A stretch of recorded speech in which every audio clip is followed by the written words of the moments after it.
आपला मूर्ख लक्षण नाम प्रथम समास संपला. आता त्यांचा द्वितीय समास जो आहे तो उत्तम लक्षण हा समास आहे. त्या समासाला आपण गेल्या वेळी सुरुवात केली, त्यातल्या 3 ओळ्या आपल्या झालेल्या आहेत. 4थ्या ओळीपासून सुरू आहे. त्यामध्ये साधारण मांडण्याची पद्धत एक 2 प्रकारांनी विषय मांडला जातो. एक अन्वयानी आणि व्यतिरेकानी. अन्वयानी म्हणजे असं आहे असं आहे असं आहे असं मांडलं जातं, आणि व्यतिरेकानी म्हणजे असं नाही असं नाही असं नाही. जसं शंकराचार्यांच्या अष्टकामध्ये मनोबुद्धी अहंकार चित्तानी नाम न वाक्पाणी पादव न चोपस्त पायी न गुरु नैव शिष्य, असं जिथे नाही नाही नाही असं म्हटलं जातं ते सगळं व्यतिरेकानी मांडणं आहे असं सांगितलं जातं. आता समजा अहम निर्विकल्पो, त्याच आत्मषटकामध्ये सगळ्यात शेवटचा जो श्लोक आहे तो अहम निर्विकल्पो निराकार रूपो विभुर्व्याप्ते सर्वत्र सर्वेंद्रियाणा सदा मे समत्वम न मुक्ती न बंधा चिदानंद रूप शिवोहम शिवोहम. म्हणजे प्रत्येक वेळी व्यतिरेकांनी 3 गोष्टी सांगत गेले पहिल्या 3 ओळी, आणि प्रत्येक वेळी त्याचं शेवट करताना चिदानंद रूप शिवोहम शिवोहम. ही जी ओळ आहे ती अन्वयाची ओळ आहे. की अन्वयानी म्हणजे हे असं आहे, मी चिदानंद रूप आहे, पण मी मन नाही, मी बुद्धी नाही, मी अहंकार नाही, मी इंद्रिय नाही, मी पंचमहाभूत नाही, मी पंचतन्मात्र नाही, मी ज्ञानेंद्रिय नाही, मी कर्मेंद्रिय नाही, मी कोण गुरु नाही, मी शिष्य नाही, मी आई नाही, मी वडील नाही, कोणतं नातं मला नाही. अशा अनेक गोष्टी मी नाही नाही नाही. ही एक सांगण्याची तत्वज्ञान मांडणीची एक पद्धत आहे. त्याप्रमाणे तिथे उत्तम लक्षण समास आहे. म्हणजे आपल्याला असं वाटतं की मांडतानाच ते आपल्याला हे उत्तम आहे असं म्हणतील की याला उत्तम म्हणावं याला उत्तम म्हणावं. त्यांनी तसं म्हटलं नाही आहे. हे नसावं हे नसावं, म्हणजे हे नसावं तर काय असावं हे तुम्ही ओळखा असं त्याच्यामध्ये मांडणी येते. त्यामुळे उत्तम लक्षण असं जरी वर नाव असलं तरी सुद्धा मांडणी ही व्यतिरेकाचीच आहे. म्हणजे ज्याला आपण नकारात्मक मांडणं, हे असं नाही असं नाही, तसं विचारेनं बोलू नये. आपण इथपर्यंत आलो होतो की विचार केल्याशिवाय काही बोलू नये.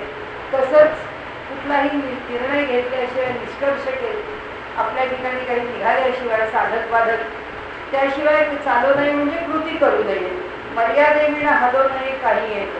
धर्मशास्त्राची, नीतिशास्त्राची, व्यवहाराची कोणती न कोणती तरी जी मर्यादा ज्यावेळी योग्य असेल या मर्यादेचा विचार करूनच आपण कर्म करावं. हलो नये म्हणजे कुठल्याही प्रकारे व्यवहार करू नये.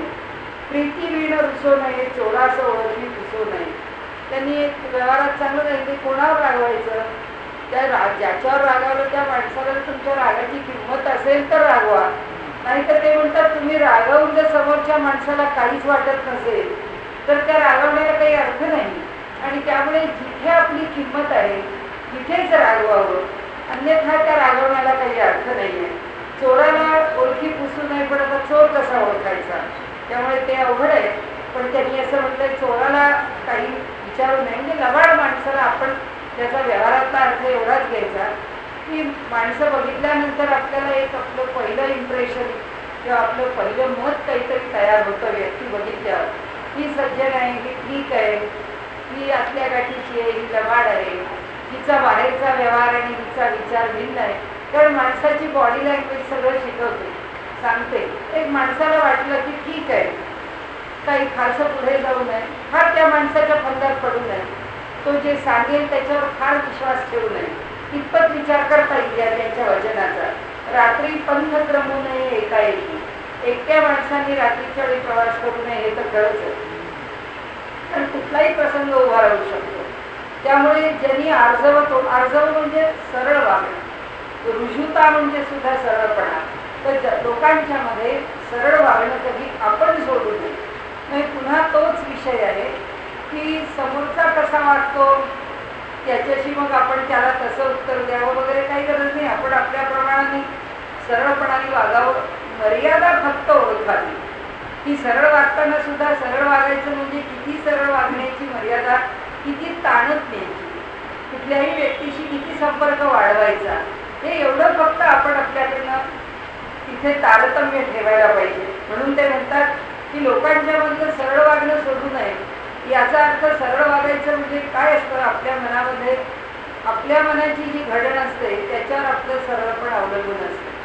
ते आपण काही गोष्टी दुसऱ्यांनी खूप आग्रह केल्यानंतर आपल्याला त्याचं मन मोडता येत नाही.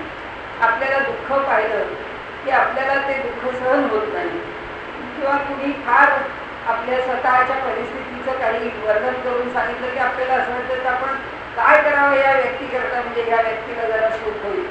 हे या सगळ्या स्वभावाचे लोक फायदा घेतला जातो, लोक फायदे घेतात आणि मग त्यामधून आपण अडचणीत येतो आणि कारण नसताना दुःख आपल्या वाट्याला येतं. आणि म्हणून सरळ तर वागावंच वागावं, पण सरळ वागत असताना मात्र किती मर्यादेपर्यंत कुणाच्या बाबतीत पुढे जावं. म्हणून समर्थांनी सारखं म्हटलंय की अधिक बोलूच नाही, अधिक संबंध वाढवूच नाही. वाढता वाढता जसे वाढतील तसे वाढतील. कारण असं आहे की परिचय होता होता आपला संबंध दृढ व्हायचा असेल, योगायोगाने होईल, नसेल व्हायचा होणार नाही. पण त्याकरता फार अट्टहास करायला जाऊ नये आणि अति अट्टहासाने कुणाच्या फार भानगडीत पडून आपल्या मागे नाही त्या उपाधी लावून घेऊ नये. असं एक ह्या सगळ्या विवेचनाचं सार आहे. असं नेहमी वाचल्यावर वाटतं की पापद्रव्य जोडू नये. हे तर उपनिषदांच्या पासून सगळ्या संतांनी सांगितलं की कोणत्याही म्हणजे परिस्थितीमध्ये अर्थतः शुची, कामतः शुची, सैव शुची. अर्थार्जनाचे मार्ग स्वच्छ असावे आणि आपल्या कामना नेहमी स्वच्छ असावे. आपल्या मनामध्ये दुसऱ्याचं वाईट होऊ दे, माझं बरं होऊ दे असं येण्याचं कारण नाही. कुणी कितीही वाईट वागला तरी याचा न्यायनिवाडा आपल्याला करायचं कारण नाही. माणसाच्या मनात किती जरी मी बोलले तरी माझ्या मनात असा विचारच येत नाही असं नाही. असं 10 वेळा जरी मनाला पटवलं तरी एखाद्या माणसाने फार आता साधे हे राजकारण किंवा समाजामध्ये घडणाऱ्या घटना किंवा जे काही बाहेर बघतो असं वाटतं की देवानी यांना चांगली शिक्षा दिली पाहिजे असा मनामध्ये पहिला विचार येतो. कशाकरता आपल्या मनात खरं म्हणजे विचार यायचं काय कारण आहे? यांना शिक्षा द्यायचं काम देव करणार आहे, तो न्यायाधीश आहे, त्याच्याकरता इथे आमच्या मनामध्ये उलघाल व्हायचं काय कारण आहे? तो आणि ती व्यक्ती बघून घेईल ना, तो परमात्मा आणि ती व्यक्ती बघून घेईल. ईश्वराला कळतं आहे त्याला केव्हा शिक्षा द्यायची येते, पण आमचं मन राहत नाही एवढी गोष्ट खरी. आणि त्यामुळे त्यांनी इथे जे म्हटलं आहे की पापद्रव्य जोडू नये, कुठल्याही वाईट मार्गाने पैसा तर मिळवूच नये, पण कामना सुद्धा माणसाच्या मनात वाईट असू नये. पुण्यमार्ग सोडू नये कदाचित, तोच विषय की चांगलाच विचार करावा, वाईटाचा विचार करण्याचं आपल्याला काही कारण नाही. म्हणजे निंदा द्वेष करू नये, असत्संग धरू नये. शक्यतो आपल्याला जमलं तर निंदा द्वेष कोणाचा आपल्याकडनं होऊ नये. द्वेष नाही करत आपण फारसा, कधी घडत नाही द्वेषासारखं काही, पण निंदा होतच नाही असं नाही. माणसाच्याकडनं सहज कुणाच्या विषयी एखादी आपल्या मनात आलेलं काहीतरी उल्लेख केल्याशिवाय बोलल्याशिवाय राहत नाही. माणूस थोडं तरी निंदा व्यंजक काही बोलतो. असत्संग धरू नये, वाईटाशी सहसा संपर्क धरू नये. द्रव्यदारा हरू नये बळात्कार, दुसऱ्याच्या द्रव्याचं हरण करू नये, दुसऱ्याच्या संपत्तीचं हरण करू नये. वक्तयास खोदू नये, वक्ता बोलत असताना त्याला फार अडचणीत येईल. आता असं असतं की ज्याचे त्याच्या मर्यादा ज्याच्या त्याला माहीत असतात. असे खूप लोक असतात. ते ग्रहस्थ आहेत, त्यांनी एक असा छान लेख लिहिलेला आहे आणि ज्ञानेश्वरी उघडलेली आहे आणि ज्ञानेश्वरीमध्ये काही 1-2-4 गोष्टी त्यातल्या त्यांनी काढल्या आहेत की आपल्याला फक्त त्या काय आहेत ह्या सांगत नाही. कदाचित ते ग्रहस्थ कोणीतरी आपल्या ओळखीचे पण असणं शक्य आहे. तर तेवढ्या त्या काढून एक लेख लिहून त्यांनी असा एकही मनुष्य सोडलेला नाही आहे की ज्याच्याकडे तो लेख द्यायचा आणि त्याला म्हणायचं हे असं तसं ज्ञानेश्वर महाराजांनी म्हटलं. ज्ञानेश्वर महाराजांना विज्ञान कळत नाही, ज्ञानेश्वर महाराजांना फलज्योतिष कळत नाही, ज्ञानेश्वर महाराजांना कालगणना कळत नाही. ज्ञानेश्वर महाराजांनी ज्या संकल्पना घेतल्या आहेत अशा संकल्पना कुठे बघायला मिळत नाही. म्हणजे ह्या सगळ्या काल्पनिक गोष्टी आहेत का? मग हे असं आहे तर ज्ञानेश्वरांनी हे दृष्टांत द्यायला घेतलं कशाला? आणि जर असं घेतलं तर ज्ञानेश्वरांना मोठं कशाला म्हणायचं? असं सगळं म्हणून एक 10 पानांचा लेख लिहिलेला आहे आणि तो लेख घेऊन प्रत्येकाकडे जातात आणि त्यांना म्हणतात एक माझा लेख छापा आणि दुसरं म्हणतात की या लेखावरती उत्तर द्या. तर आमच्या गीता धर्म मंडळाच्या गीता दर्शनमध्ये लेख छापा म्हणून आले. आमच्या संपादकांनी सांगितलं की आम्हाला जर मत पटलं किंवा ते ग्राह्य वाटलं तर आम्ही त्याचा विचार करतो, नाही तर करत नाही. मग त्यांनी मला फोन केला, मला म्हणाले मला तुमच्याशी चर्चा करायची आणि तुम्ही असं असं सगळ्यांकडे विचारतो, तुम्ही ज्ञानेश्वरीवर बोलता, मग तुमचं काय मत आहे मला ऐकायचं. म्हटलं एक तर मी काय एवढी विद्वान नाही आहे की एवढं चर्चा करून काही मत ठरवायला, आणि दुसरं म्हणजे म्हटलं इतका वेळ माझ्याकडे नसतो. नाही नाही म्हणाले, तुम्हाला वेळ नसला तरी मी येतो. म्हणून ते आमच्या भांडारकरला येऊन त्यांनी तो लेख देऊन 4 वेळा त्यांना असं वाटलं, मी काही त्यांना या म्हटलं नाही, मी काही त्यांना तो लेख वाचला, मी बाजूला ठेवून दिला. कशात त्यांच्याशी वाईट तरी बोलायचं आणि चांगलं बोलायचं, आपण काहीच बोलू नये. 4 वेळा तिथे प्रवचनाला आले भांडारकरला. त्यांना वाटलं ह्या बाई निदान लाजे काजे तरी मी येतोय म्हटल्यावर आता मला वेळ देईल. मी काही त्यांना काही वेळ दिली नाही आणि मी त्यांना म्हटलंही नाही. मी म्हटलं मला वेळच नाही, मी तरी काय करू. आणि त्यानंतर ते गृहस्थ यायचे बंद झाले आमच्या इथे, कारण त्यांनी ओळखलं की ह्या काही याच्यावर उत्तर देणार नाही. त्यांना एका व्याख्यानातून मला काय उत्तर द्यायचं होतं ते उत्तर मी त्यांना दिलं. म्हणजे यांना समजलं असेल तर ठीक, नाही समजलं असेल तरी जाऊन दे. पण एक आहे त्यांनी जे म्हटलंय तसं की वक्त्याला हा तर आमचा विषय आहे, ठीक आहे, पण ज्याचा जो विषय नाही तो विषय घेऊन त्या वक्त्याला उगाचच काहीतरी प्रश्न विचारायचे आणि त्याला अडचणीत आणायचं, असं करू नये. आता एखादा मनुष्य संस्कृतचा उत्तम जाणकार असतो, पण संस्कृत उत्तम बोलू शकतोच असं नाही. तर ज्याला संस्कृत बोलता येतं अशी मी काहीच माणसं बघितली आहेत की चांगलं संस्कृतचं ज्ञान असणाऱ्या वक्त्याच्या समोर जे बोलायचं ते सारखं संस्कृतातच बोलायचं. अर्थात ते लोक जाणू शकतात की हा काय बोलतोय ते, पण असं बोलून आता हा वक्ता संस्कृतात उत्तर देतो का देत नाही. म्हणजे यांनी जर संस्कृतमध्ये उत्तर दिलं नाही तर याचा अर्थ हा वक्ता म्हणतो याला संस्कृत कळतं म्हणतो, पण याला बोलता येत नाही, म्हणजे हा कमीच आहे. म्हणजे जमलेल्या लोकांच्या समोर एकदा असं सिद्ध केलं पाहिजे. बरं, ते लहानांशी करत नाही, मोठ्या सत्पुरुषांशी असे खेळ करतात. मी जे माझ्या डोळ्यांनी बघितलं, सामान्य माणसाला काहीच फरक पडत नाही. त्यात आमच्यासारख्या वक्त्याला जर म्हटलं बाबा हे तुम्हाला कळत नाही तर उघडच आहे की त्या वक्त्याला सगळे विषय ज्ञात आहेत असं वक्त्यांनी समजू नये, श्रोत्यांनी समजू नये. त्याची मर्यादा आहेच, तो वक्ता तेवढा सीमितच आहे. पण जो खराच विद्वान आहे, ज्याचं खराच व्यासंग आहे, अशा विद्वानाच्या पुढे जेव्हा हे लोक खेळ करतात, त्याच्याकरता समर्थांनी म्हटलंय की वक्त्याला खोदू नये, ऐक्यतेशी फोडू नये. कारण शंकराचार्यांनी सगळ्यात शेवटचं परिमाण दिलेलं आहे विद्वत्तेचं. त्यांच्या शिष्यांनी एकदा शंकराचार्य समुद्राच्या किनाऱ्यावर बसलेले होते शिष्यांच्या बरोबर, आणि शिष्य म्हणाले की महाराज जे आचार्य आपलं जे ज्ञान आहे ते इतकं अगाध आहे की या सागराचं जल जसं आहे ते तसंच जे अमर्याद आहे तसं आपलं ज्ञान सुद्धा अमर्याद आहे. शंकराचार्यांनी आपलं जो दंड होता त्यांचा तो आपला दंड उचलला, त्या समुद्राच्या पाण्यात उभा दंड घातला, तो दंड वर काढला, आणि तो दंड वर काढल्यावर त्यांनी सांगितलं या दंडाला जेवढं समुद्राचं जल लागलेलं आहे तेवढं, असं जर तुम्ही कल्पना केली की ज्ञान समुद्रासारखं आहे तर या शंकराचार्यांनी मिळवलेलं ज्ञान या दंडाला लागलेल्या जलायुक्तच आहे. आता शंकराचार्यांना जर एवढं ज्ञान मिळालंय तर आता बाकीचे त्याच्या पुढे कुठे गेले. तर सांगण्याचा हेतू असा आहे की कुणीच वक्त्याला खोदायला जाऊ नये, ऐक्यतेशी फोडू नये. कोणाच्याही व्यक्तींच्या मधलं जे एकमेकांशी असलेलं जे चांगुलपण आहे किंवा ऐक्यता म्हणजे चांगले सलोख्याचे संबंध आहे, ते संबंध काहीतरी सांगून बिघडवू नये, विद्याभ्यास सोडू नये काही केल्या. आणि त्यांनी आपल्याला सगळ्यांना अगदी उपनिषदाची वचन आहे की स्वाध्याय प्रवचनाभ्याम न प्रवचित. स्वाध्याय आणि प्रवचन कुणीच सोडू नये. आपल्याला जो विषय आवडतो त्याचा स्वाध्याय असावाच, आणि त्याच्याविषयी आपल्याला ज्याला जे शक्य आहे ते त्याच्या पुढे मांडावं. तोंडाळाशी भांडू नये. जो अति बोलतो, भांडखोर आहे, त्याच्याशी वाद घालायलाच जाऊ नये. वाचाळाशी तंडो नये. ज्याचं बोलणं कधीच थांबत नाही अशा माणसाची तंटा करण्याच्या भानगडीत पडूच नाही. सत्संग खंडू नये अंतर्यामी. त्यांनी शब्द फार चांगला वापरला.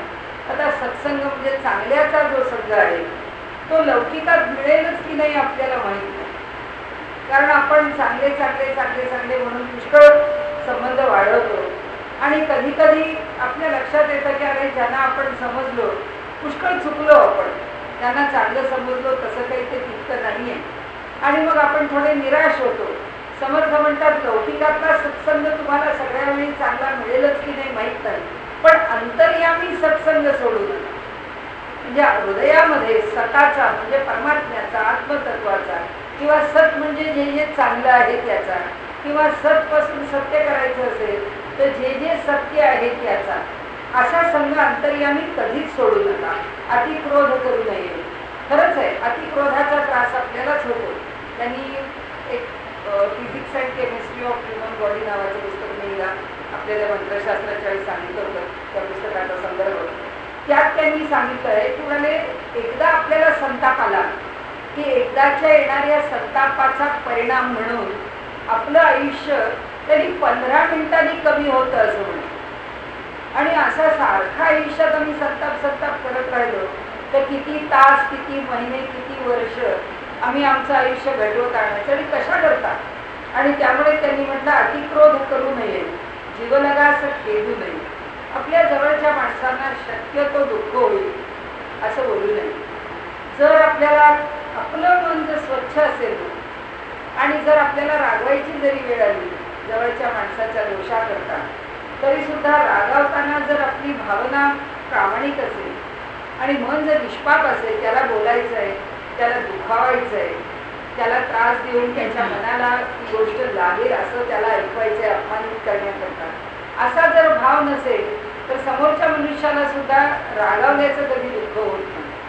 कारण असे मोठी माणसं आहेत, आपलं चुकत असतं, आपलं चुकलं म्हणून बोलले तर त्यांनी काही फरक पडत नाही. शेवटी हे असं होणारच.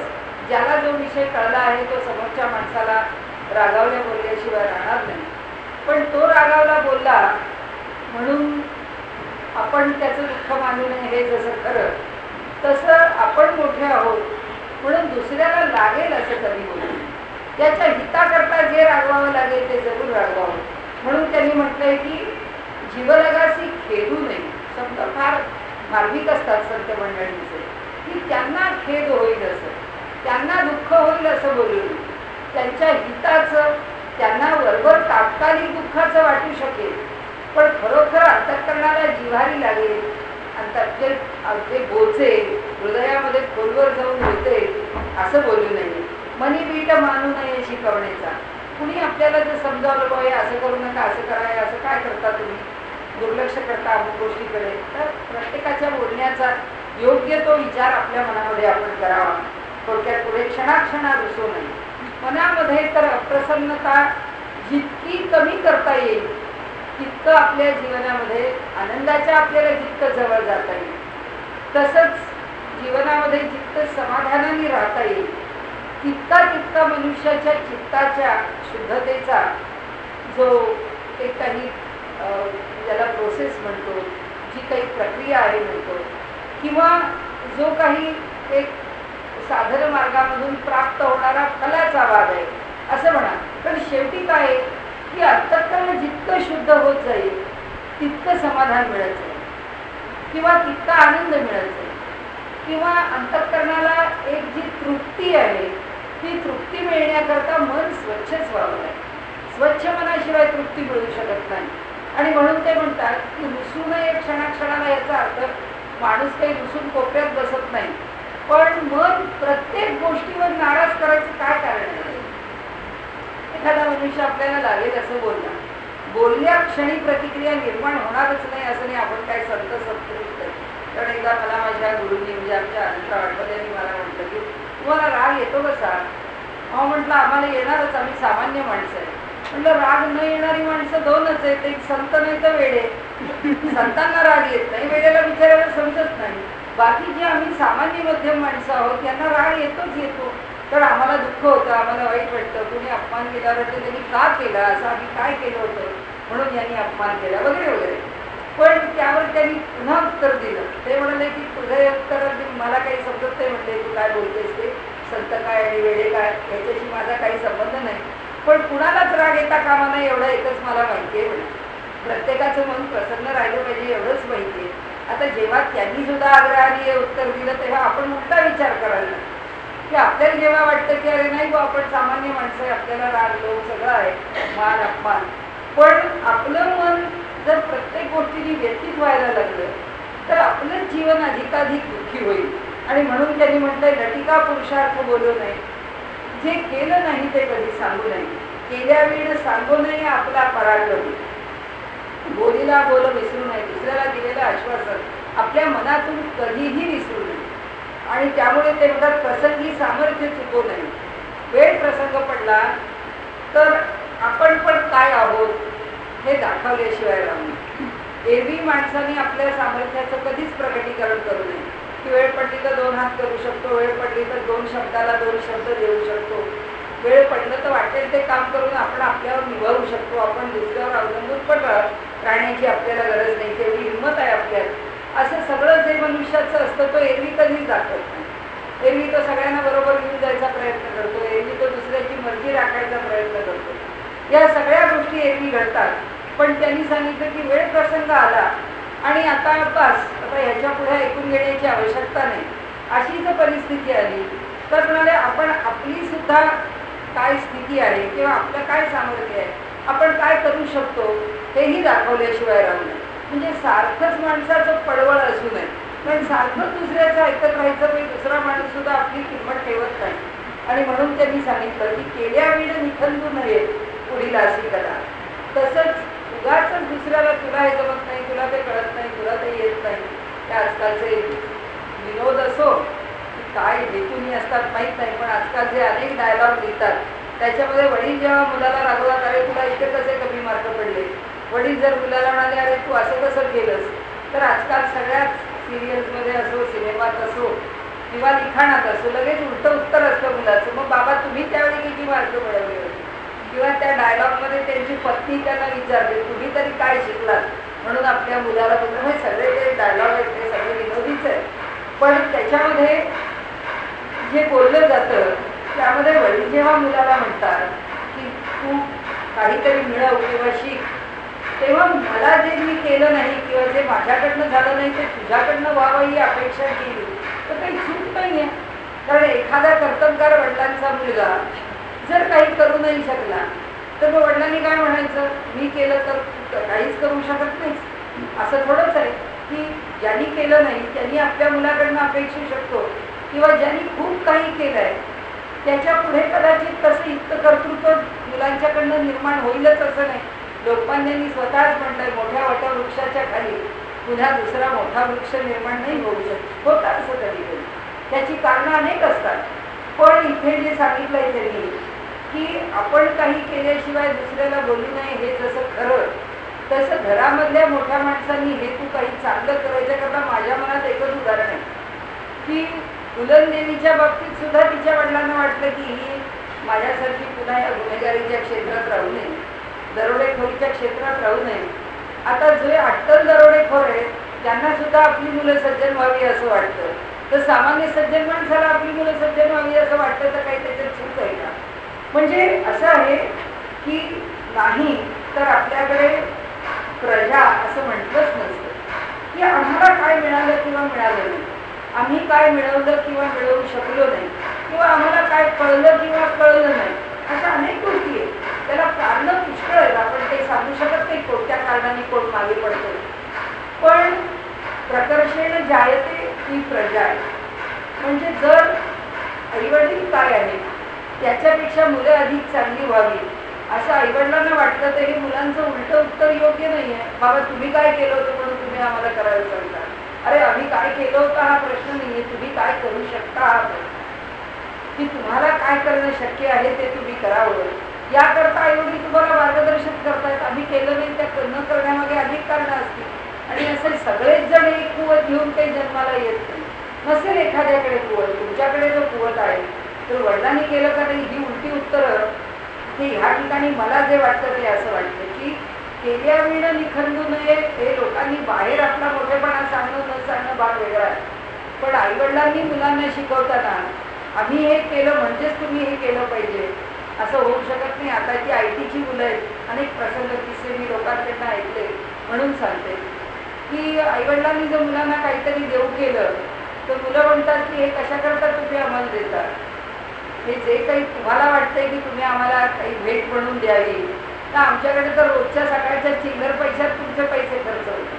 ते आईवडील असं म्हणतात की आम्हाला फ्रस्ट्रेशन येतं की संबंध आयुष्यभर आम्ही अगदी पै करून आमचे पैसे जोडले आणि आमची जी काही शिल्लक आहे ती आमची मुलं जर 5 वर्षात मिळवतात तर आम्ही काहीच मिळवलं नाही का, पण त्यांना आम्ही काहीच मिळवलं नाही का हे वाटायचं. कारण मुलं त्याची जाणीव देतात म्हणून की बाबा तुम्ही काय मिळवलं आयुष्यभरात. आपल्याला माहिती आहे तो बागबान पिक्चर, त्याच्यामध्ये अगदी वास्तवता त्यांनी मांडली आहे मुलांची. कशा करता म्हणजे परिस्थिती बदलत जाते तसं येणाऱ्या पैशाच्या आवकेचं प्रमाण बदलतं. म्हणजे नोकरी धंद्यामध्ये मिळणारे पैसे सुद्धा, त्याची रक्कम बदलते, सगळंच बदलतं. कितीतरी पटीत पगार वाढतात, समाजाची त्याच्याकडे बघण्याची दृष्टी बदलते. अनेक व्यवसाय असे एकापेक्षा एक तरारून येतात म्हणा. आता IT म्हणजे एकदम बूममध्ये आहे. आता इतकं जर व्यवसाय उत्तम असेल तर त्या व्यवसायात मुलांना मिळतीलच. आणि त्यामुळे त्यांनी इथे असं म्हटलं आहे की पुढीलाच दोन्ही अर्थाने, पुढीलाच म्हणजे मोठ्याच पडे आणि पुढीलाच म्हणजे आपल्या समोरच्याच पडे. तर त्यामुळे मोठे म्हणजे नको रे म्हणा द्रव्य ते पुढीलाच आहे. तिथे पुढीला शब्द जो आहे तो मागून येणाऱ्या लोकांचं जे द्रव्य आहे त्याची काही आवश्यकता नाही आहे. आपण आपलं कमवावं अशा अर्थाने. आळसामध्ये सुख मानू नये, चहाडी मनाचा आणू नये, शक्यतो कुणाच्याबद्दल उलटसुलट बोलण्याची वेळ घेऊ नये, शोधल्या विण करू नये कार्यकाने. पूर्ण नीटपणाने विचार करून घेतल्याशिवाय कुठल्याच कार्यामध्ये आपण हात घालू नये. आपण असे काही लोकांचे व्यवसाय बघतो की ज्या व्यवसायाच्या करता मार्केट सर्वे न देता किंवा आपल्याला काय करणं शक्य आहे, आपल्याला किती पैसा गुंतवणं शक्य आहे याचा विचार न करता व्यवसाय करणारी माणसं आयुष्यात उरली की त्यांना जे त्रासाचे प्रसंग उभे राहतात तसे होऊ नये म्हणून त्यांनी सांगितलं की कोणतंही कार्य करताना साधक बाधक विचार करावा. सुखा अंग देऊ नये, शरीराला फार सुख देऊ नये, कष्ट द्यावे तर शरीराला, असं समर्थांचं म्हणणं आहे. प्रयत्न पुरुषे सांडू नये, प्रयत्न कधीच सोडू नये, कष्टकरिता त्रासो नये निरंतर, हे एक सूत्र समर्थांना सर्वात आवडणार आहे. समर्थांच्या मते कधीही कष्टाचा आपण कंटाळा करू नये की आता इतकं केलं आता एन्जॉय, ही फारशी समर्थांची भूमिका नाही. त्यांचं म्हणणं असं आहे कामात बदल करा, आणखी काही करा, पण काम करत राहा निरंतर. सभेमध्ये लाजू नये, बाष्कळपणे बोलू नये, पैज होड घालू नये, सारख्या पैजा लावणं. आता काय सगळं स्टेटलाच लागले. क्रिकेटची मॅच असो, कोणाचं बोलणं असो, इलेक्शनचे निकाल असो, आता काय सगळ्यात मोठी महाराष्ट्रानेच आपली लॉटरी काढलेली आहे. म्हणजे आमच्याकडे सगळ्याच आता आपण जर पाहिल्या सगळ्या सिरियल्स त्याच्यामध्ये सुद्धा जर नीती बक्षीस आणि ते सगळे जे प्रकार आहेत, हा सगळा हाच प्रकार, याच्यापेक्षा काही वेगळा नाही. पण त्यांनी म्हटलंय असं की दुसऱ्याची पैज लावणं, स्पर्धा करणं, त्या स्पर्धेमधून काहीतरी मिळवण्याकरता वेगवेगळ्या आमिषांना निर्माण करू नये. बहुत चिंता करू नये, कोणत्याही गोष्टीची फार चिंता करू नये. चिंतेपेक्षा चिंतन करावं की कोणत्याही गोष्टीवरती यातनं आपण आता कसे बाहेर पडू शकू याचं चिंतन अधिक काळ केलं तरी आपल्याला मार्ग एखाद्या वेळेला आज नाही उद्या सापडेल. पण चिंतन हे नेहमीच लाभदायी ठरतं. पण चिंता हे आपल्याकडे सुभाषित आहे ना संस्कृत, की चितेवरती माणूस एकदाच जळतो पण चिंतेनी माणूस अखंड जळत असतो. ते मरणाला फक्त एकदाच त्या चितेला तोड द्यावं लागतं त्या अग्नीला. आणि पण म्हणाले इथे मात्र चिंता दर क्षणी त्या अग्नीला म्हणजे थोडक्यात आपल्या देहाला जाळून देत असते. आणि दुसरं निसुगपणे राहू नये, आळसाने राहू नये. समर्थांना आळस अजिबात म्हणजे अजिबात मान्य नाही.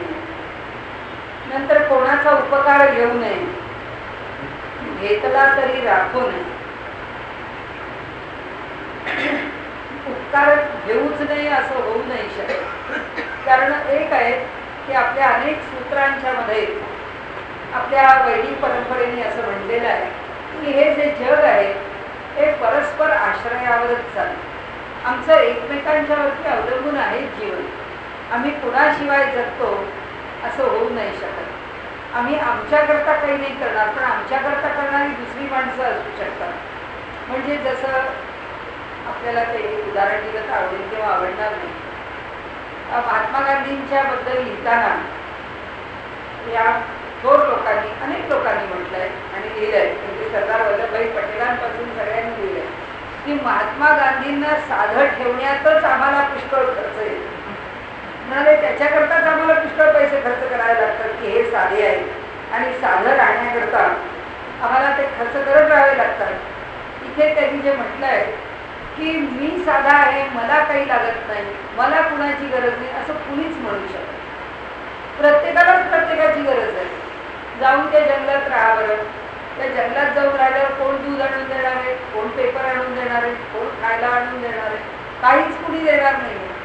इथे समाजामध्ये एक जबरदस्त पक्की वीण बसलेली आहे समाजाची, की जी एकमेकांच्या करता एक एक कार्य करते आहे. आणि म्हणून कोणाचा उपकार घेऊ नये याचा समर्थांचा सांगण्याचा सेन्स आहे तो वेगळा, त्याचा अर्थ किंवा भाव जो आहे तो वेगळा.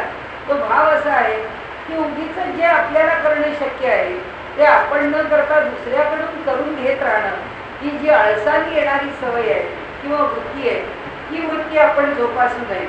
घेतला तरी राखू नये. प्रसंगाने जर एखाद्याचा उपकार घ्यावाच लागला तरी सुद्धा तो आपल्याकडे ठेवून घेऊ नये.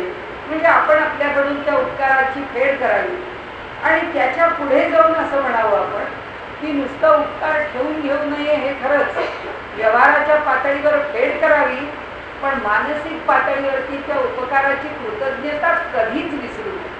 म्हणजे माणसाचं माणूस पण कृतज्ञतेतच आहे की त्यांनी माझ्यावर एकदा उपकार केला आणि काय त्याच्याकरता मला करायचं आहे ते मी केलं. माणसं म्हणतात अहो त्यांनी आमच्याकरता केलं पण आम्ही काय कमी नाही केलं, आम्ही पुष्कळ केलं त्यांच्याकडे, काही त्यांचा उपकार आमच्यावर राहिला नाही. असं तर त्यांना काय करायचं ते त्यांना करू दे, पण आपण आपल्या बाजूने दुसऱ्यांनी केलेल्या उपकाराचं स्मरण हे प्रतिक्षणी ठेवावं आणि कधीही संपलं आहे असं म्हणू नये. की कृतज्ञता बुद्धी हे आपल्या मनाला आनंद देणारी, आपल्या मनाला स्वच्छ करणारी, आपल्या मनाला मोठं करणारी. आणि म्हणून त्यांनी म्हटलं इथे की परपीडा करू नये, विश्वासघात, दुसऱ्याचा कधी विश्वासघात करू नये, दुसऱ्याला कधी पीडा. विश्वासघात हा तर मोठा गुन्हाच आहे. शोचीवीण असो नये, स्वच्छ असावं, मलिन वस्त्र नेसो नये, जाणारा असं पुसू नये, कोठे जातो असं म्हणून म्हणाले. मलिन वस्त्र जसं दिसू नये तसं आपल्याकडे हा संकेत अजूनही पाळला जातो की घराबाहेर पडताना कधीच कुणी कोणाला विचारत नाही आता कुठे चालणार, आपला काय कार्यक्रम आहे आपण सकाळीच दुसऱ्याला सांगून ठेवतो की मला अमक्या अमुक ठिकाणी जायचं. जाताना कोणी सहसा कोणाला विचारत नाही. व्यापकपणे सांडू नये, मन अधिकाधिक विशाल ठेवावं, पराधीन होऊ नये, शक्यतो होऊ नये. आपलं शरीरही शेवटपर्यंत पराधीन होऊ नये आणि मानसिकरित्या सुद्धा माणसाने दुबळं होऊ नये. माणसाने दुसऱ्यावर अवलंबून राहू नये. आपलं सुख दुसऱ्यात शोधणं, आपला आनंद दुसऱ्यात शोधणं, सगळं काही दुसऱ्यावर अवलंबून जर आम्ही ठेवलं तर ही पराधीनता खरी नाही. आपले ओझे घालू नये कोणी एकाशी. आता तर आम्ही खूप पराधीन झालो, म्हणजे माणसावरच पराधीन आहोत असं नाही. त्या फ्रीजवर पराधीन आहे, त्या गॅसवर पराधीन आहे, त्या मिक्सरवर पराधीन आहे. मिक्सर नाही की आमचं अर्ध कौशल्यच संपलं, तो गॅस नाही की आमची अर्धी विवंचनाच गेली. म्हणजे डोक्याला ताप सुरू झाला की ते सगळं जे काही आम्ही निश्चिंत असतो, चला गॅस आहे, चला कुकर आहे, चला फ्रीज आहे, हे सगळ्यावरती जी पराधीनता आहे, हे परस्वाधीनपण आहे. आम्ही प्रत्येक ठिकाणी परस्वाधीन झालो. की आमचे एक मित्र आहेत त्यांनी ते म्हणाले मला पहिल्यांदा मी परदेशात गेलो आणि मला एकच गोष्ट पहिल्यांदा जाणवली. आणि मी जर्मनीत गेलो आणि तिथे गेल्यानंतर असं कधी होतच नाही, पण अपवादात्मक एक क्षणभर इलेक्ट्रिसिटी बंद झाली, म्हणजे 1 मिनिट 2 मिनिट, आणि त्याबरोबर सगळं जे काही जे आता इंडिकेटर्स आहेत प्रत्येक गोष्ट बंद झाल्याबरोबर तिथल्या लोकांना तिकीट कळेना, पैसे कळेना, ते कसे मोजायचे त्याचा हिशोब कळेना. तेव्हा मला पहिल्यांदा कळलं की आम्ही भारतामध्ये इतकं सगळं प्रत्येकाचं, म्हणजे ज्याला आपण ॲटोमॅटिक स्वयंचलित, पण आम्ही इतकं स्वीकारलं नाही आहे की तिकीट पाहिजे की पुस्तक तिकीट मिळालं, पैसे चिल्लर मिळाले, सगळं झालं, अमुक पाहिजे इंडिकेटरवर पाहिलं. म्हणाले आमच्या इथे चुकत माकतच प्रत्येक गोष्ट करायची आम्हाला सवय आहे, प्रत्येक हिशोबच करायची आम्हाला सवय आहे तोंडाने. हातातला कॅल्क्युलेटर गेला की जमत नाही, हातातला मोबाईल गेला की जमत नाही. म्हणून त्यांनी इथे सांगितलं की इतकं पराधीनपण आपल्याकडे असता कशावरतीच पराधीन राहता कामा नये. आणि सगळ्यात मोठी गोष्ट त्यांनी सांगितली की जे गंभीर अशी वाटली त्यांना की माणसाची त्या दिशेने विचार, म्हणजे त्यांना आता कोणती लोकल पकडायची, आता आपल्याला कसं जायचं, आपल्याला कुठे जायचं, आपल्याला काय जायचं हे त्या लोकांना काही कळत नाही. म्हणजे ती आपल्याकडची जी जुनी कविता आहे ना, मुठी बिचारी कुणी हाका, अशी मेंढरे बनू नका, तसं ही मशिनरीच आम्हाला हत्ती आहे आणि आम्ही आपली मुठी बिचारी मेंढरा आहोत त्याच्या मागे धावतो. आणि त्यांनी नाही हाकलं तर आम्हाला कळतच नाही अशी परिस्थिती आहे. ते म्हणाले की विचार करण्याची ताकद संपते हे माझ्या तिथे लक्षात आलं पहिल्यांदा, की आम्हाला जसं परिस्थितीशी झगडत प्रत्येक काम करावं लागतं, म्हणून आमचा प्रत्येक विचार जितका जागरूक आहे किंवा आम्हाला ते करण्याचं ओझं वाटत नाही, त्यांच्या मेंदूला ती सवयच राहिलेली. ज्या अनेक गोष्टींची आवश्यकता आहे त्याच्यामध्ये प्रतिकूलता ही सुद्धा मनुष्याच्या मेंदूला तासून सारखं सतेज ठेवण्याचं एक साधन आहे असं त्यांना तिथे लक्षात आलं. आपले ओझे घालू नये कोणी एकासी. आपल्याकडे एक वचन आहे, तुम्हा संतावरी माझे ओझे, असं आपल्याकडे वचन आहे. त्यांनी असं म्हटलं की या सगळ्या संत मंडळींवरती मी माझं ओझं घालतंय. इथे समर्थ म्हणतात आपलं ओझं पुन्हा एकावर घालू नये. संतांचं सामर्थ्य आमचं ओझं पेलण्याचं, सामान्य मनुष्य काय केली आमचं ओझं.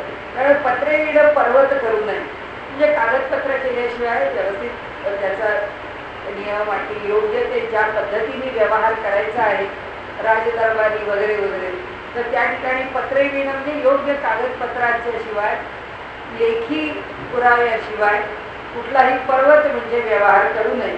हिनाचे ऋण घेऊ नये. त्यांनी असं म्हटलंय वाईट प्रवृत्तीचा मनुष्य असेल तर त्याच्याकडून कर्ज घेऊ नये. आणि गोही विणं जाऊ नये राजद्वारी. साक्षी पुरावा असल्याशिवाय कोर्ट कचेऱ्या करायला जाऊ नये, नाहीतर नसतीच फसगत होते आणि आयुष्याचा पुष्कळ काळ जातो. लटिकी जाजू घेऊ नये. म्हणाले खोट्या बाजूनी गुज्जत घालत बसू नये. सभेस लटिके करू नये. मागे पण येऊन गेलो की कोणत्याही सभेला ही सभा रद्दबातल ठरते असं म्हणून त्या सभेचं कामकाज रद्द करण्याची वेळ आणू नये.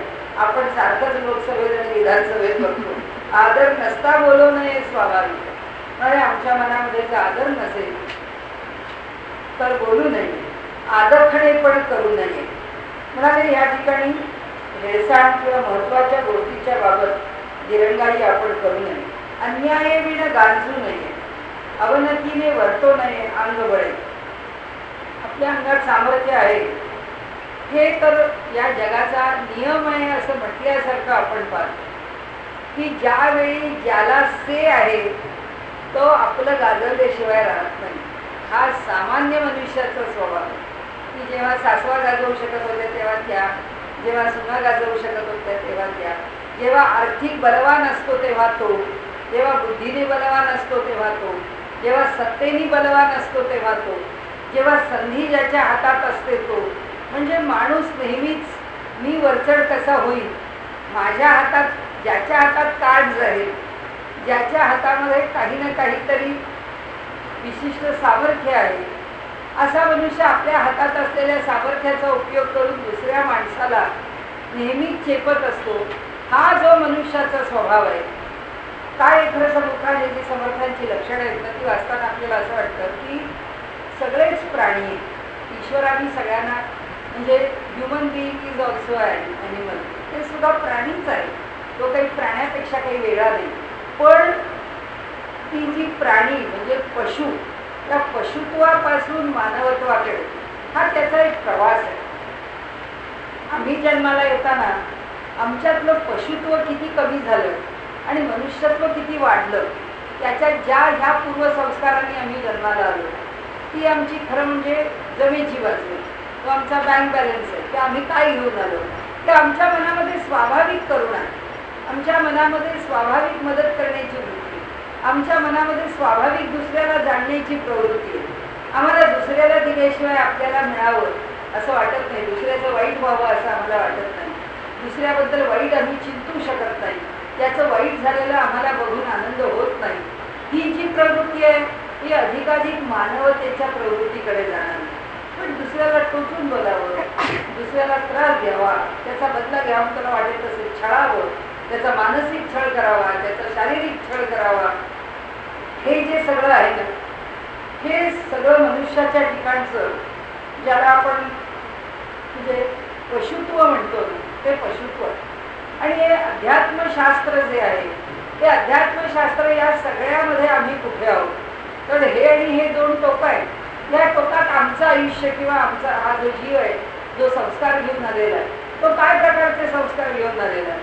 त्याच्यामध्ये जर समजा 20% पशुसंस्कार असतील आणि 80% जर मानवी संस्कार असतील तर त्याचे संस्कार जे आहेत ते पशुत्वाचे संस्कार निघून जावेत आणि मानवत्वाचे संस्कार जे आहेत ते विकसित व्हावे, ते इतके व्हावेत की त्याच्या त्या संस्कारांना देवत्व यावं. देवत्व म्हणजे अगदी परमेश्वर अशा अर्थाने नाही, पण ते सगळे संस्कार अधिकाधिक निखळ व्हावे, की खरं बोलावं असं आमच्याला पण वाटतं. पण 100% आपण खरं बोलतो असं काही आपण म्हणू शकत नाही. आपणही कधीतरी खोटं बोलतो, कळत न कळत खोटं बोलतो, काही कारणाने खोटं बोलतो, अनेक प्रकारांनी. जे जे करू नये असं जरी असलं तरी सुद्धा ते करू नये हे काही फार कटाक्षाने सांभाळतो असं नाही, पण ते अधिकाधिक सांभाळलं जावं याच्याकरता प्रयत्न व्हावा. म्हणजे आमचा जो पशुत्वाकडून मानवत्वाकडचा प्रवास आहे. पण आपण जर पाहिलं तर ती सगळ्या सिरियल्स बघा, त्या सगळ्या मारामाऱ्या, जो व्हायलन्स आपण जेव्हा पाहतो, सगळा प्रक्षोभ जेव्हा आम्ही त्या TV वर बघा, सिनेमात बघा तो पाहतो, हे कशाचं प्रतीक आहे? हे मानवाच्या पशुत्वाचंच प्रतीक आहे की दुसऱ्याची इस्टेट आहे लुबाडून घेतली आहे, दुसऱ्याचं जे काही धन आहे ते धन आपण घेतलं आहे. दुसरा एखादा मनुष्य, मी आपल्याला सांगते, म्हणजे मला ते दोन्हीही गोष्टी दुःखाच्या वाटल्या. माझे नातेवाईक तिकडे अमृतसरला जायचं, तिकडे गेलो तर ती मंडळी पुढे, त्याच्याही पुढे आम्ही गेलो, आसाम वगैरे अशा सगळ्या भागात गेलो. तेव्हा पूर्वांचलामध्ये गेलो तेव्हा ती मला म्हणाली की आता आम्ही इकडे जेव्हा राहायला आलो तेव्हा म्हणाले आम्ही बाजारात गेलो, म्हणजे ती सगळी मिलिटरीची मंडळी होती. आम्ही म्हणाले बाजारात गेलो, बाकीचे या इथे राहायला, आम्हाला क्वार्टर्समध्ये काय सामान पाहिजे होतं ते सामान आणलं खरेदी करून. आणि म्हणाले मग आणि आम्हाला शक्य आहे तर आम्ही 4 माणसं आणली. म्हटलं 4 माणसं आणली म्हणजे जे सामान सुमान आणलं त्याच्याबरोबर 4 माणसं आणली असं त्यांनी सांगितलं. म्हटलं काय, म्हणजे मला त्याचा अर्थच कळला नाही. तुला आणली माणसं म्हणजे काय? तर त्या म्हणल्या की इथे असं आहे की इथे म्हणजे आपण बाजार भरतो रविवारी वगैरे, काय लोक ज्या दिवशी बाजार असेल त्या बाजारात जसं आपण सगळं भाज्या, पाले, फळं, फळावळ घ्यायला जातो, पाणी, सामान, ग्रॉसरी, तसं तिथे माणसं बाजारात आलेली असतात. आणि आपण मुलं म्हणजे काय आपल्याला जी आपली गरज आहे की आपल्याला 2 मुलगेच पाहिजेत कामाला, 2 मुली पाहिजेत, नाही तर बायका पाहिजेत, तर आपण त्यांना विकत घ्यायचं कामाला. आणि म्हणजे अजून अशा प्रकारे गुलामाची परंपरा अजून हिंदुस्थानामध्ये, आणि इथपर्यंत सुद्धा ठीक आहे की बाबा तिथे ती राहिली आहे अजून, कारण अजून तिथे मागासलेपण आहे. पण त्याचं पुढचं टोक असं की ज्या लोकांना माहिती आहे तिथे ही परंपरा आहे, ही मंडळी आमच्या भारतातून अनेक भागातून तिथं जातात, तिथनं माणसं विकत घेतात आणि आपल्या घरी आणतात, आणि जन्मभर त्यांना आपल्या घरामध्ये दासी म्हणून आणि गुलाम म्हणून ठेवतात. आता याला काय म्हणावं सांगा? हे माणसाचं माणूस पण म्हणावं का माणसाचं पशु पण म्हणावं?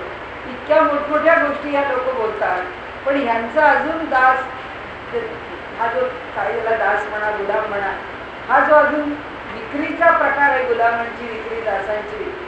त्यांनी सांगितलं जास्तीत जास्त इथून येणारे लोक दुबईला माणसं नेतात. ही माणसं घेऊन तिथं येतात, तिथनं माणसं उचलतात आणि दुबईला घेऊन जातात. बरोबर आहे, दुबई म्हणजे त्यांनी आपलं सांगणाऱ्यांना माहिती म्हणून दुबई, पण परदेशाकडे मिळतं कोण? म्हणजे इथनं माणसं नेली की झालं का? असो, त्यामुळे त्यांनी इथे म्हणजे अन्याय मिळणं गांजू नये. कुणी अन्याय केल्याशिवाय हे अशा प्रकारे माणसांना गुलाम करून घरात ठेवायचं आणि काम करून घ्यायचं. अवनतीने वर्तो नये अंग वळे, ही अवनतीच आहे. ते आपल्या अंगात बल आहे. कोणत्या प्रकारचं? की पैसे देऊन या माणसांना आम्ही घेऊ शकतो आणि वाटेल तसं राबवू शकतो, राबतायत. म्हणजे आमच्या सामर्थ्यावरती आम्ही दुसऱ्याला पशुसारखं वागवणं हे बरोबर नाही. बहुत अन्न खाऊ नये, बहुत निद्रा करू नये, बहुत दिवस राहू नये पिसोणाचे ते. म्हणजे दुष्ट माणसाच्या जास्त सहवासात राहू नये, आपल्याची गोडी देऊ नये, म्हणजे ग्वाही, साक्ष, आपली कीर्ती वर्णू नये, आपले आपण हसू नये, गोष्टी सांगोली, धूम्रपान घेऊ नये, उन्मत्त द्रव्य सेवू नये, बहुचकीसी करू नये मैत्री करा, आगाऊ मनुष्याशी मैत्री करू नये. तुम्हाला याचा एक किस्सा सांगते मी आपल्याला. माझ्याबरोबर एक जण अशाच येत होते माझ्या कार्यक्रमामध्ये हार्मोनियम वाजवायला. मी फक्त स्थान सांगत नाही, आणि त्या कार्यक्रमामध्ये भागवत सप्ताह वगैरे ते यायच्या. तर ती मंडळी सगळी त्यांच्या घरामध्ये अजूनही पारंपरिक गोष्टी सांभाळतात. तर पगड्या बिगड्या घालून मंडळी ऐकायला बसायची भागवत सप्ताह. तर 1-2 दिवस झाले, 3 दिवस झाले, आणि नंतर 7 दिवस आम्हाला रोजच जायचं होतं तिथे. तर त्या बाईनी त्यांना सांगितलं, अहो हे एवढ्याला पगड्या घालतात, असल्या खाण्याच्या पगड्या झाल्यात, म्हणजे एकदा धुवा या पगड्या, नाही तर नवीन आणा. म्हटलं धन्य. म्हटलं ज्या लोकांशी माझा एवढ्या वर्षानुवर्षांचा संबंध आहे तरी सुद्धा आपण असं कोणाला बोलू शकत नाही की 1 आणि 2 दिवसाच्या परिपूर्तीचा संबंध काय, त्यांनी कोणते कपडे घालावेत, त्यांचे स्वच्छ असावेत. म्हणजे मी त्यानंतर पुन्हा त्यांना कधीही हार्मोनियम वाजवायला या असं म्हटलं. त्या इतक्या वेळा म्हणाले, अहो माझ्या रागावलात का, तुम्ही मला का नाही. म्हटलं हे केवळ अशक्य आहे की अशा आपली तर कुठेच तक्रार आपण करत नाही. म्हणजे मी व्याख्यानाला कोणाच्याकडे जाऊन उतरते तर तिला बोलत, अहो तुम्हाला काहीच लागावं म्हणून सुदैवाने आमच्या आईवडिलांनी आम्हाला चांगल्या सवयी लावल्या, आम्हाला कशापासूनच आमचं अडत नाही. हेच वाढलं तर आमचं जेवण होतं किंवा तेच मिळालं तर आम्हाला तुम्ही कसलंही अजून दिलं तरी आमची तक्रार नाही. कारण आपण सगळंच आपल्याबरोबर ठेवतो. आपल्याला माहीत असतं एकदा आपण बाहेर पडणार आणि आपल्या काय सवयीत आपण आपलं सांभाळत असतो, आपलं कधी कशा वाचून अडत नाही. म्हणजे हे दुसऱ्याला शिकवायला लागले असे लोक. तर शेवटी काय त्यांनी म्हटलंय तसं की आपली पत आपण राखली पाहिजे. आपण दुसऱ्याशी वागताना कसं वागायचं हे आधी आपल्याला कळलं पाहिजे. मी आपल्याला सांगते की फार कठीण असतात लोक आणि त्यामुळे त्यांनी इथे जे म्हटलेलं आहे की इथे बहुचकीसी करू नये मैत्री कदा. आता मी तुम्हाला थोड्याशा प्रसंगामुळे तुम्हाला त्या व्यक्तीचं असं वाटलं असेल, पण त्याच्या पुढे किती आगाऊपणाने बोलावं तसं त्या व्यक्तीची मी आपल्याला कमाल मर्यादा सांगते. नाही तेव्हा मला पहिल्यांदा असं वाटतं की आपण केलं हे बरोबर नाही केलं. एखाद्याला येत असणाऱ्या माणसाने 10 वेळा म्हणावं की मला आवडतं तुमच्याबरोबर यायला, आपण कार्यक्रमात राहत जाऊ, मजा येते, बरं वाटतं, आणि आपण त्यांना नको म्हटलं आणि दुखावलं हे बरोबर नाही केलं. पण अगदी अलीकडे मी एका व्याख्यानाला गेले होते. त्या व्याख्यानाचे इथे ते आमचे प्रमुख आहे, तो मनुष्य वय वर्षे 85 आणि या बाई म्हणजे ते काय बोलणं फार अवघडच आहे. पण ते जे काय बोलत होत्या त्याच्यात त्या बाईंनी काय कॉमेंट करावी म्हणजे मला बोलता नसवा कसं तरी वाटतंय. ते ग्रहस्थ तर सर्द झाले त्या बाईंचं ते बोलणं ऐकून. ते म्हणाले, कल्याणी बाई म्हणाले, बघितलं ना कसे आहेत आमचे सगळे कार्यकर्ते. म्हटलं हो सगळे चांगले. ती खरं म्हणजे एक अक्षर त्यांच्याशी जास्त बोलत नाही. म्हणाले की कसे छान येत आहे, हो हो हो. मी अगदी गप्प जितकं ते संभाषण तुटेल तितकं बघितलं. शेवटी ते ग्रहस्थ माझ्या शेजारी उभे राहिले. ते म्हणाले, आमची सगळी कार्यकारिणी ना त्यातली म्हणाले हे ऐश्वर्या राय आहेत. ऐश्वर्या रायचा आणि 85 वर्षाचा मनुष्य आणि त्याला ही बाई म्हणते हा ऐश्वर्या राय. ते ग्रस्त मला म्हणाले, नमस्कार केला त्यांनी, आता काय बोलायचं. आगाऊपणा म्हणजे किती आणि काय, त्याला काय अर्थ आहे त्या बोलण्याला. ही बाई वय वर्ष 80ची आहे, ते ग्रहस्थ 85 वर्षाचे आणि आमच्या कार्यकारिणीमध्ये म्हणजे ऐश्वर्या राय. आता काय तो मनुष्य तेवढा सज्जन, माणसाची काय प्रवृत्ती, ही बाई काय अवघड आहे. म्हणून मी आपल्याला सांगते की आपण जितके ह्या अशा समाजामध्ये बाहेर पडतो ना, इतके एकापेक्षा एक विलक्षण अनुभव आपल्याला लोकांचे येतात की आपण कल्पनाच करू शकत नाही की अशी माणसं असतात. त्या ग्रस्तांच्या समोर मी त्या बाईंना म्हटलं, म्हणजे मला अजिबात त्या ग्रस्तांकरता आवडलं नाही. मी म्हटलं, बाई तुम्ही इतर पुष्कळ बोलता पण आज बोललात हे म्हटलं फार मर्यादा सोडून बोललात, आता जरा कमी बोलायला शिका. 80व्या वर्षी मी सरळ त्यांना म्हणते. ते ग्रस्त म्हणाले, बरं झालं तुम्हीच बोलायला. म्हटलं मी आहेच मुळात फटकळ, तर काय करणार त्याला. म्हणून मग मी म्हटलं त्यांना कामे वेळेला राहू नये, नीच उत्तरच राहू, काही ना काहीतरी काम केल्याशिवाय राहू नये. दुसऱ्यांनी फार टाकून बोललं तर ऐकून घेऊ नये. असू दे अन्न सेवू नये वडिलांचे. त्यांनी म्हटलं वडिलांचं अन्न सुद्धा मिंधेपणाने खाऊ नये. म्हणजे थोडक्यात काय की आपला स्वाभिमान, आपलं स्वत्व, आपलं तेज आपण राखलं पाहिजे. तोंडी शिवी असू नये, दुसरे असं देखो ना हसू नये. कधी दुसऱ्याच्या कोणत्याही घडलेल्या प्रमादावरती आपण कधी हसू नये. उगे अंगी संचारो नये कुळवंताचे. म्हणाले उगाच्या उगाच त्याच्यावरती बोलणं, सलगी करणं, उगे अंगी संचारो नये म्हणजे जवळजवळ जाणं, कोणी अमर्यादा करणं असं करू नये. देखील आता खरं सांगू का, आता इतकं सगळं बदललंय की मर्यादा अमर्यादा असं काही आता सांगायचं राहिलंच नाही. आपल्याकडे नमस्कार ही पहिली पद्धत होती. आता शेखांनी इतका रुळायला लागलाय आणि रुजायला लागलाय की आता अमर्यादा मर्यादा, मग ते खांद्यावर हात ठेव, पाठीवरून हात फिरव, डोक्यावरून हात फिरव, सगळं वाढतच चाललं. मी आता कशाला आपण मर्यादा म्हणायची आणि कशाला म्हणायची नाही. कारण पूर्वी वडील सुद्धा आपल्या मुलीच्या पाठीवरून असा हात फिरवणं की वडिलांच्या जवळ जाऊ, आता मुली वडिलांच्या वेळेतच जाऊन पडतात. त्यामुळे आता शेवटी मर्यादेच्या सगळ्या संकल्पना बदलत चालल्या. त्यामुळे आता काय म्हणायचं आपल्याला काही माहीत नाही या सगळ्या बाबतीत. देखील वस्तू चोरू नये, बहुत कृपण होऊ नये, जीवलगासी करू नये कलह कला. अरे पाहिली, मी आपल्याला सांगितलं तसं, पाहिली ती वस्तू लगेच घेण्याची इच्छा होणं, बहुत कृपण होऊ नये, फार कंजूस असू नये मनुष्याने, जीवलगासी करू नये. ते मात्र समर्थांचं पुन्हा पुन्हा आहे. ते म्हणतात आपल्या जवळच्या माणसांशी कधी भांडण करू नका, कधी त्यांचं मन दुखवू नका, त्यांना जास्तीत जास्त संतुष्ट कसं करता येईल हे पुन्हा पुन्हा पहा. मी एका खेड्यामध्ये गेले होते. त्या खेड्यात त्या ग्रस्तांचे अगदीच त्यांचं मूल फार अशक्त होतं. मी म्हटलं, हो या खेड्यामध्ये या मुलाला कसं काय इतका माल न्यूट्रिटेड मुलगा तुमचा कसं व्हायचं? आणि तो मनुष्य स्वतः आयुर्वेदिक डॉक्टर. त्यांना काही त्या मुलाचं काय दुखणं आहे त्याचं काही गांभीर्य कळत नव्हतं. मग मी म्हटलं कुठेतरी शहरात तरी दाखवा या मुलाला येऊन. त्याच्या डोळ्यात पण म्हटलं मला दोष आहे असं वाटतं, पण तो एका डोळ्याने मी बघत नाही आहे, त्याला दिसतं की नाही इथून. म्हटलं मला शंका आहे डॉक्टर, तुम्ही त्याला शहरात का नाही घेऊन जाल? तर असं त्यांच्याशी बोलत होते. ते म्हणाले हरकत नाही, मी पुण्याला घेऊन येऊ का? म्हटलं या, मी तुमची व्यवस्था करते, तुम्ही इथे दाखवून घ्या.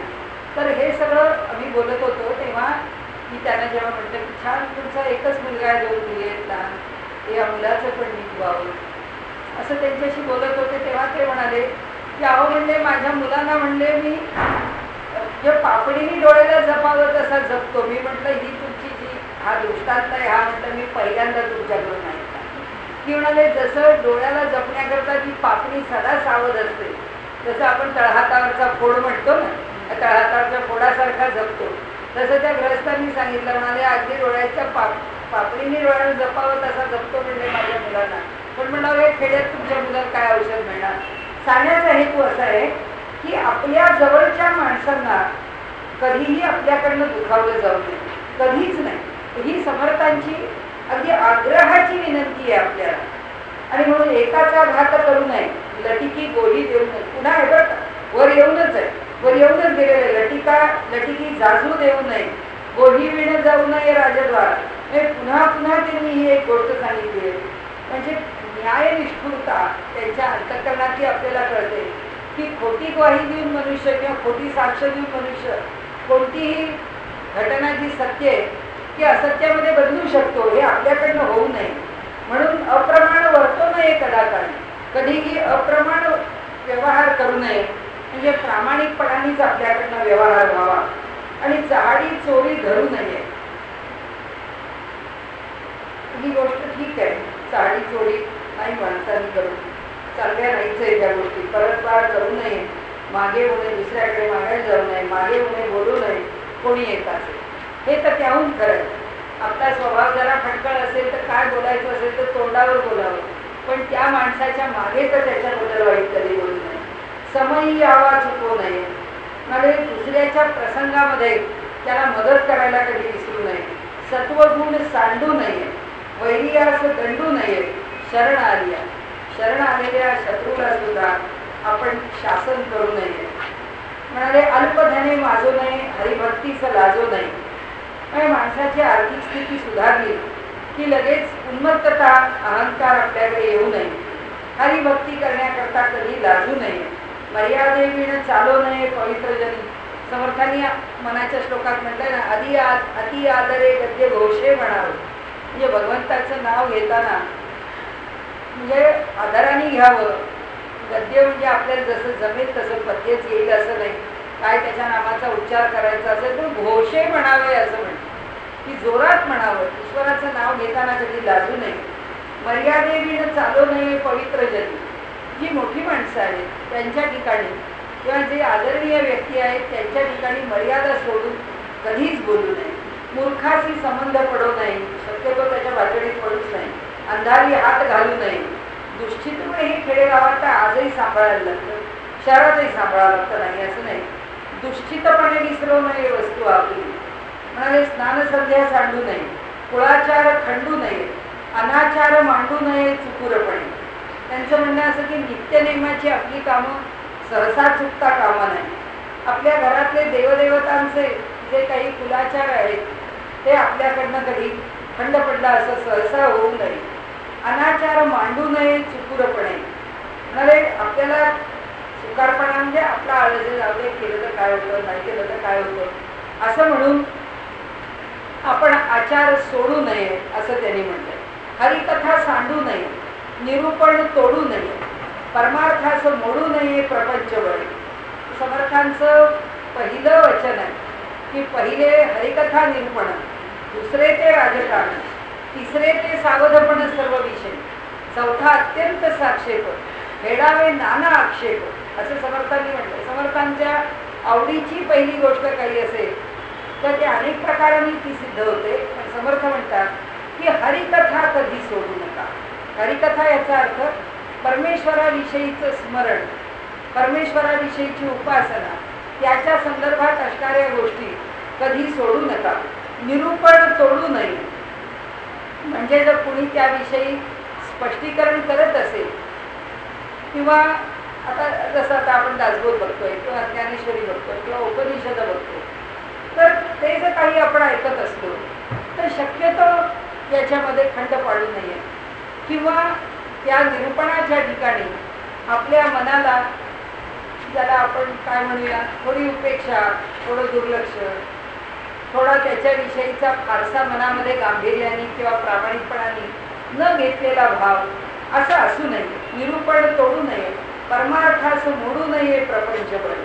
म्हणजे जो परमार्थ आहे तो आपल्या प्रपंचातल्या अडचणींच्या मुळे तो सोडून दिला. म्हणजे आपण नेहमीच म्हणतो व्यवहारामध्ये काय आहे हो, रोजची घरची कामं होतात, म्हणजे पूजा करायला काही वेळ मिळत नाही, घाईघाईने एकदा 2 मिनिटात पूजा उरकली जाते असंच होतं. तर त्यांचं म्हणणं असं आहे की प्रपंचातल्या कामाला जर इतका सगळा वेळ देता येतो आपल्याला, तर त्या परमार्थाच्या कामाचा वेळ थोडा ठेवा. पण त्यांचं म्हणणं असं ते घाईघाईने उरका असं होऊ नये, परमार्थास मोडू नये, देवाचा नवस बुडवू नये, आपला धर्म उडवू नये, आपलं जे कर्तव्य आहे ते आपण करावं. भलते भरी भरो नये विचारे, काहीतरी कशाच्याही भरी पडू नये किंवा कोणतीही गोष्ट विचार न करता काहीतरी करायला उद्युक्त होऊ नये. निष्ठुरपणा धरू नये, जीवहत्या करू नये, जीवांना मारू नये असं म्हणते. अगदी सोपं झालंय. पूर्वी एक प्रश्न असेल की आता हे आमच्या घरात जोरड आलं मारायचं की नाही, जीवहत्या करू नये. आता काय आता पेस्ट कंट्रोलवाले मारतात, आम्हाला काही करावं लागेल. आमचा प्रश्न त्यांनी सोडवला की तुम्ही प्रत्यक्ष जीवहत्या करू नका, आम्हाला पैसे द्या, आम्ही जीवहत्या करतो असं झालंय. आता पाऊस देखवून जाऊ नये अथवा अवकाळी, तोंडावर पाऊस आहे आणि बाहेर पडू नये त्या काळची परिस्थिती. सभा देखून गळू नये, समयी उत्तर टाळू नये, सभेला पाहून घाबरू नये आणि जर योग्य वेळच आली तर उत्तर द्यायचं टाळू नये. याचा अर्थ एखाद्या गोष्टीचा शहानिशा करायची वेळ नेहमीच येते असं नाही. आपल्याला सगळे संबंध सांभाळायचे असतात, आपण सोडून देतो विषय, गप्प बसतो. एकदा झालं, दोनदा झालं, 5दा झालं, 10दा झालं, 20दा झालं, 25दा झालं. एखाद्या वेळी एखाद्या माणसाने विषयच काढला आणि आता तो प्रश्न अगदी धसाला लागायची वेळ आली तरी सुद्धा मुखदुर्बळपणे मग गप्प बसू नये. समर्थ म्हणतात समयी उत्तर टाळू नये. आता जर वेळ आली तर आता उत्तर दिल्याशिवाय राहू नये. धिक्कारिता चळू नये, धारिष्ठ आपू नये.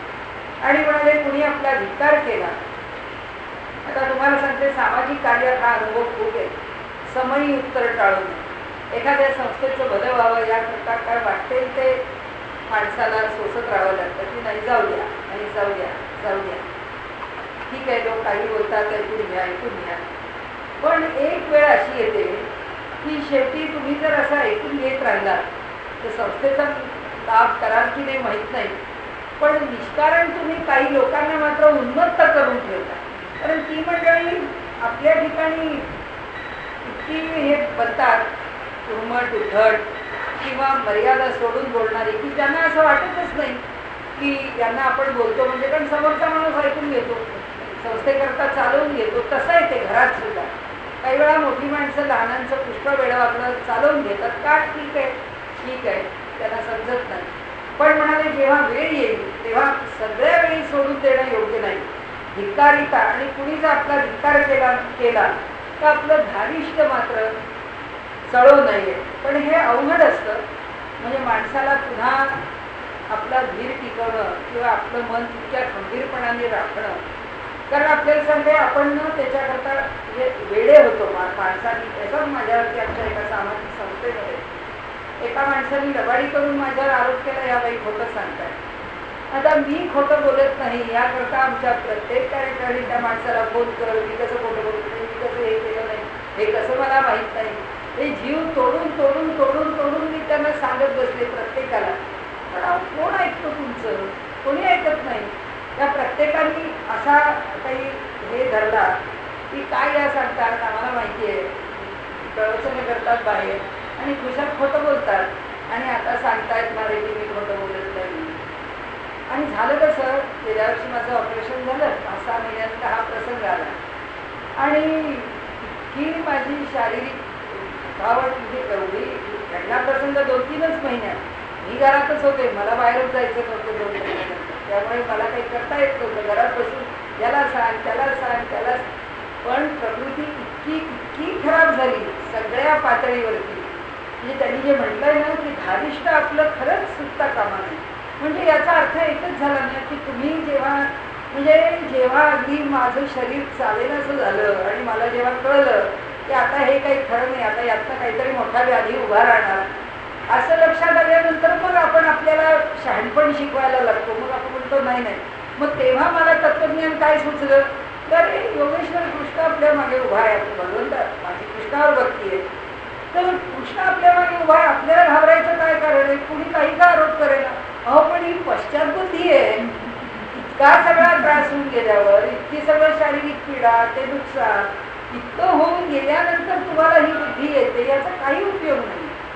म्हणजे जे तुमचं नुकसान व्हायचं ते होऊनच जातं आणि त्याच्यामधनं तुम्ही जे होरपळून निघायचे ते होरपळूनच निघता आणि मग मागून ती पश्चातबुद्धी काय कामाची. म्हणून त्यांनी सांगितलं वाटतेल तसा धिक्कार झाला तरी आपलं धैर्य. आता यातनं म्हणजे मागच्या स्टेज पुढचा शहाणा म्हणतो ना, तसा एका मागच्या प्रसंगात आम्ही जेव्हा शहाणी झालो ना, तेव्हा म्हणजे ठेच लागली ना, तेव्हा मी भांडारकरच्या प्रकरणात शहाणी झाली. आम्ही भांडारकरच्या प्रकरणात कितीही काही हो वाटते ते पेपरमध्ये आम्हाला कधीच दुःख झालं. म्हणजे वाटेल ते लिहू दे ना, करू दे ना, आमची बदनामी काय करायची ती करू दे. आपल्याला माहिती आहे संस्थेकरता आपण काय करतो आणि काय नाही. पण सांगायचा हेतू असा आहे की काही नुकसान न भरून येणारं तुमचं होतं आणि मग तेव्हा तुम्हाला त्याची जाणीव होते की अरे हे केलं हे चुकलं, पण उपयोग काय. ते सगळं नुकसान तेव्हा होऊन गेलेलं असतं. म्हणून आम्हाला समर्थांनी सांगतायत ना की पुन्हा पुन्हा वाचा आणि आपल्या मनावर ठसवून घ्या. प्रसंग आल्यावर ते लक्षात राहायला पाहिजे. प्रसंग आल्यावर माणूस विसरून जातो. गुरुविरहित असो नये नीचे थांबूया. नीचे अतीचा गुरु करू नये, जिने शाश्वत मानू नये वैभवेच. म्हणाले आपलं आयुष्य हे शाश्वत आहे. समर्थांचं एक सूत्र यात घेऊन गेलेलं की 2 दिवसाची वस्ती आहे आयुष्य, कुठेतरी करा. जन्म 2 दिवसाची वस्ती ही भावना मनामध्ये ठेवा की ठीक आहे हे सगळं सोडून जायचं. इतकं त्याच्यामध्ये फार प्रत्येक गोष्टीत अडकायचं कारण नाही. अपकीर्ती ते सांडावी, सत्कीर्ती वाढवावी, विवेके दृढ धरावी वाट सत्याची. एकच सगळ्यातनं घेण्याचं आहे ते म्हणजे आपण सत्यमार्गाने चालत राहावं, त्याचे अनुभव आपण घेत राहतो. न घेता हे उत्तम गुण ते मनुष्य अवलक्षण. इथे पण सांगतानाचा ॲप्रोच तोच आहे की जो हे गुण घेत नाही ते सगळं अवलक्षणीय, म्हणजे हे लक्षात घेत नाही. ऐकतयांचे लक्षण पुढील समास आणि मग त्यांनी कुविद्या लक्षण म्हणून हा पुढचा समास सांगितला. आज आपण इथे